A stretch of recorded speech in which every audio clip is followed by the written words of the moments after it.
It was a dark, stormy night when Emma and her friends decided to play a game of hide and seek in the abandoned mansion at the edge of town.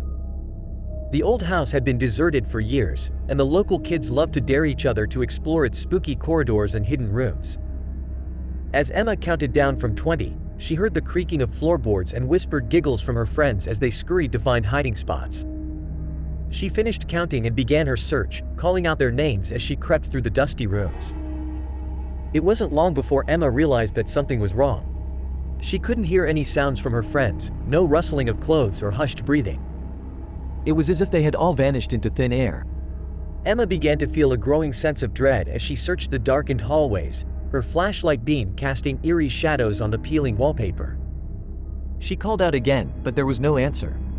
Suddenly, she heard a faint whisper behind her. Emma spun around, shining her flashlight into the darkness. But there was no one there. She felt a chill run down her spine as she heard more whispers, coming from all around her. Emma realized that the old mansion wasn't as deserted as she had thought. There were others in the house, silent ones who watched her every move from the shadows. As she continued to search for her friends, Emma began to feel like she was being followed. She could hear footsteps echoing in the hallway behind her and the sound of breathing that wasn't her own. Emma turned a corner and saw a figure in the distance, standing still in the dim light. She called out to them, but there was no response.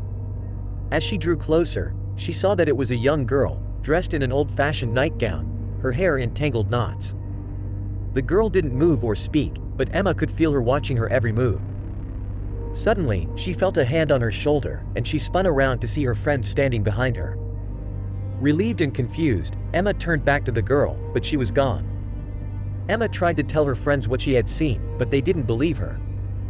They brushed it off as her imagination, and they continued their game, oblivious to the silent ones who watched them from the shadows. As the night wore on, Emma began to feel like she was losing her mind. The whispers and footsteps grew louder, and she saw glimpses of shadowy figures lurking in the corners of her vision.